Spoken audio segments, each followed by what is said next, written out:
नमस्कार स्टूडेंट, मैं मिस ज्योति आपका स्वागत करती हूँ GK by miss Jyoti ma'am YouTube channel पर। फ्रेंड्स, अगर आप इस चैनल पर नए हैं तो इस चैनल को सब्सक्राइब करके बेल आइकन को ज़रूर दबा लें ताकि आने वाले वीडियो की नोटिफिकेशन आपको बिल्कुल टाइम से मिल सके। तो चलिए आज की हमारी वीडियो स्टार्ट करते हैं। सबसे पहले हम पानीपत डिस्ट्रिक्ट के बारे में आज जानेंगे। तो हमारे पानीपत डिस्ट्रिक्ट को 1 नवंबर 1989 को करनाल से अलग करके बनाया गया और दोबारा से इसको 1 जनवरी 1992 को बनाया गया। ये बात आपको ध्यान रखनी है कि पानीपत को 2 बार गठित किया गया है। यह हरियाणा का एकमात्र ऐसा ज़िला है जो 2 बार गठित किया गया है।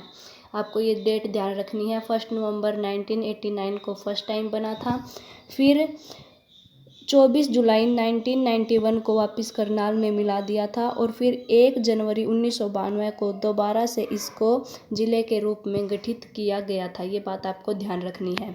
नेक्स्ट है हमारे पानीपत को अदर किस नेम से जाना जाता है।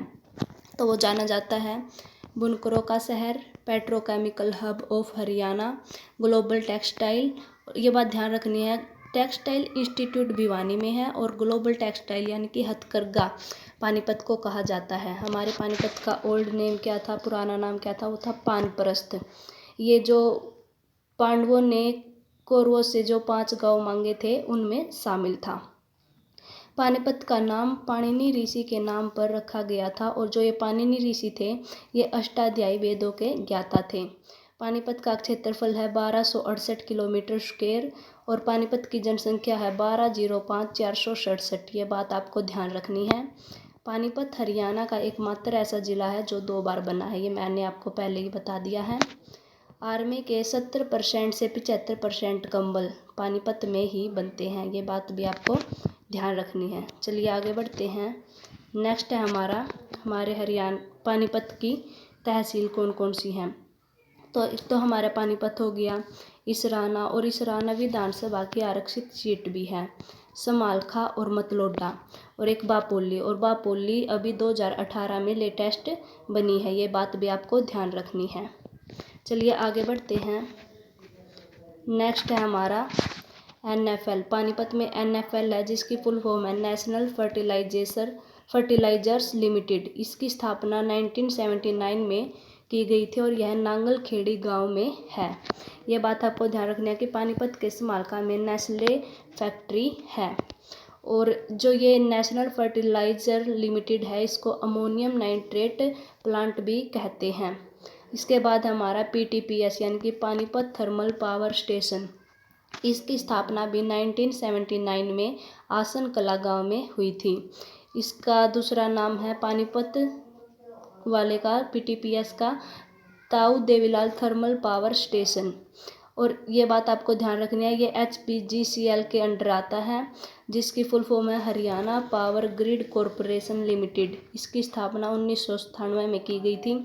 इसका प्लांट तो है पानीपत में लेकिन HPGCL का हेड क्वार्टर पंचकूला में है। ये बात आपको ध्यान रखनी है। नेक्स्ट है हमारा IOCL यानी कि इंडियन ऑयल कॉरपोरेशन लिमिटेड। इसकी स्थापना 1998 में की गई थी। यह पानीपत की एकमात्र पानीपत रिफाइनरी भोली में है और यह हरियाणा की एकमात्र रिफाइनरी है। ठीक है, ये बात आपको ध्यान रखनी है। अब हमारे पानीपत में 3 ऐतिहासिक लड़ाइयाँ लड़ी गई हैं। आज हम उनके बारे में डिस्कस करते हैं। पानीपत की प्रथम लड़ाई लड़ी गई 21 अप्रैल 1526। बहुत सी बुक में 20 अप्रैल दिया गया है जो कि बिल्कुल गलत है। 21 अप्रैल आएगा। ठीक है, ये हुई थी बाबर और इब्राहिम लोदी के बीच। इसमें बाबर की जीत हुई थी और इब्राहिम लोदी इस युद्ध में मारा गया था। और पानीपत की पहली लड़ाई में पहली बार तोपों का प्रयोग किया गया था। बाबर के 2 विश्वसनीय तोपची थे, एक का नाम था मुस्तफ़ा खान और दूसरे का नाम था उस्ताद अली खान। और युद्ध स्थल में मारा जाने वाला योद्धा इब्राहिम लोदी था। ये बात आपको ध्यान रखनी है, जो इब्राहिम लोदी था वो युद्ध स्थल में ही मारा गया था। इब्राहिम लोदी और बहलोल लोदी के मकबरे पानीपत में है। ये बात पे आपको ध्यान रखनी है। बाबर ने अपनी पत्नी मुसम्मत काबुली की याद में पानीपत में 3 चीज़ें बनवाई थी। वो थी काबुली बाग, काबुली महल और काबुली मस्जिद। और काबुली मस्जिद पर कुरान की आयतें अंकित हैं और यह हरियाणा में मुगलों की प्रथम मस्जिद थी। और बाबर का सेनापति था संहार, जो कि इस युद्ध में मारा गया था। ये बात भी आपको ध्यान रखनी है। चलिए सेकंड बैटल के बारे में जानते हैं। सेकंड हमारा पानीपत की सेकंड बैटल हुई थी 5 नवंबर 1556 को।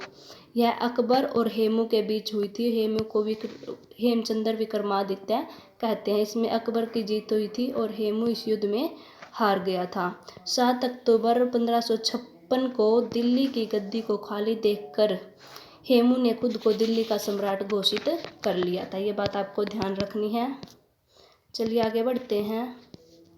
आगे हमारा हेमू रेवाड़ी का नमक व्यापारी था और आंख में तीर लगने से इसकी मृत्यु हो गई थी। दिल्ली की गद्दी पर बैठने वाला अंतिम हिंदू राजा हेमू था। पानीपत के सोदापुर गांव में हेमू का मकबरा है। ये बात आपको ध्यान रखनी है कि हेमू का मकबरा कहाँ पर है। ये हमारे सोदापुर गांव में है। अकबर का जन्म 15 अक्टूबर 1542 को हुआ था और अकबर के समकालीन थे सूरदास जी। और सूरदास जी का जन्म फरीदाबाद के इसी ही गांव में हुआ था। अकबर का सेनापति बैरम खान था और अकबर ने दीन ए इलाही नामक धर्म चलाया था। यह धर्म सिर्फ बिरबल ने अपनाया था। ठीक है। चलिए अब थर्ड बैटल के बारे में जानते हैं। पानीपत का तीसरा युद्ध यह हुआ था 14 जनवरी 1761 को। मकर संक्रांति वाले दिन यह युद्ध हुआ था। यह हुआ था अहमद शाह अब्दाली, यानी कि बहुत सी जगह अहमद शाह अब्दाली मिलता है, बहुत सी जगह अफगान मिलता है। और मराठाओं का इसमें नेतृत्व कर रहे थे सदाशिव राव भाऊ। और ये कई जगह ये भी लिखा आता है अफगानों और मराठों के बीच ये थर्ड बैटल हुई थी, क्योंकि अहमद शाह अब्दाली एक क्या थे, अफगान थे। ठीक है। इस लड़ाई के बाद मराठों ने पानीपत में देवी तालाब का मंदिर का निर्माण करवाया था। और यह किसने करवाया था? मराठा सरदार मंगला रघुनाथ ने करवाया था। और जो ये मराठों की हार हुई थी तो ये इसके कारण क्या थे? एक तो हमारा मौसम कारण था, एक नंबर्स गेम था और एक घर का बेदी लंका ढाई और गोरिल्ला युद्ध की आदत थी मराठाओं को। तो ये इस युद्ध के मराठाओं की हार के कारण थे। ठीक है।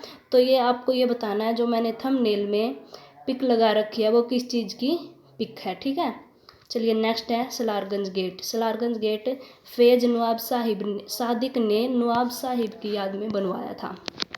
बहुत से बच्चे कंफ्यूज रहते हैं कि सादिक ने साहिब की याद में बनवाया था कि साहिब ने सादिक की। तो ये याद रखना है आपको, नवाब सादिक ने नवाब साहिब की याद में सलारगंज गेट का निर्माण करवाया था।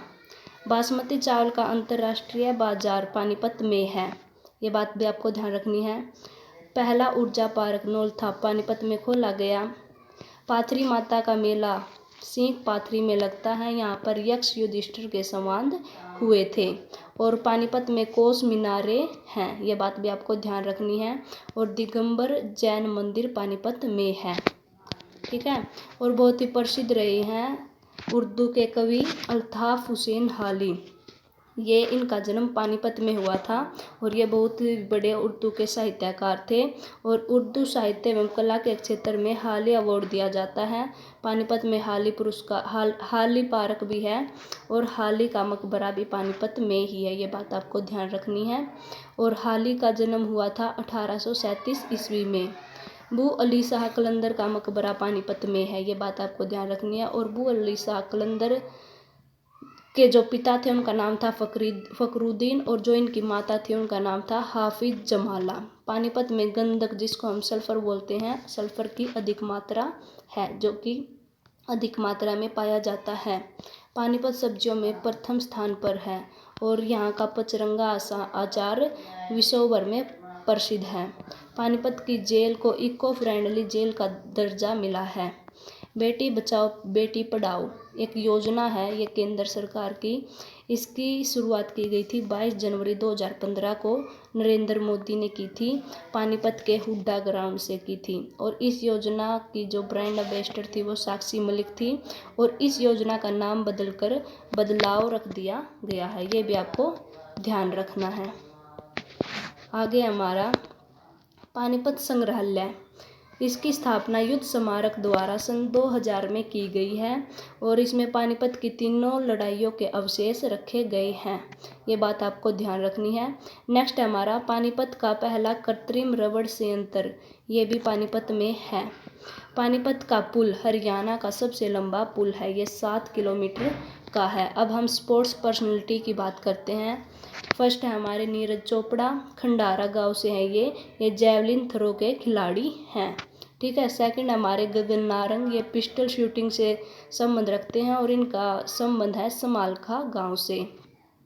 नेक्स्ट हमारा नैना कलवल, ये रेसलिंग करते हैं, ये सुताना गांव से और ये महिला हरियाणा केसरी के नाम से जानी जाती हैं। अब हम हरियाणा पानीपत से गुजरने वाले नेशनल हाईवे के बारे में बात करते हैं। तो फर्स्ट है हमारा नेशनल हाईवे। तो एक तो हरियाणा के पानीपत से नेशनल हाईवे 44 गुजरता है, जिसका ओल्ड नेम था नेशनल हाईवे 1, और एक गुजरता है नेशनल हाईवे 709A, जिसका ओल्ड नेम था 71A, ये इसका ओल्ड नेम था। अब हम बॉर्डर की बात करते हैं। तो ये राज्य से लगती है उत्तर प्रदेश राज्य से, और ज़िले से लगती है सोनीपत, करनाल और जींद से हमारे पानीपत की सीमा लगती है। और कुछ एक्स्ट्रा फैक्ट है, ये करंट अफेयर है। वर्तमान यानी कि 2021 में पानीपत का लिंगानुपात सबसे ज़्यादा है। और आपको ये भी ध्यान रखना है कि 1857 की क्रांति के समय पानीपत का नेतृत्व इमाम अली कलंदर ने किया था। और ये भी ध्यान रखना है कि नया प्लास्टिक पार्क पानीपत में स्थित है। तो ये हमारी आज की ये वीडियो थी। आपको कैसी लगी ज़रूर बताना। अगर अच्छी लगी तो लाइक शेयर कमेंट ज़रूर करना।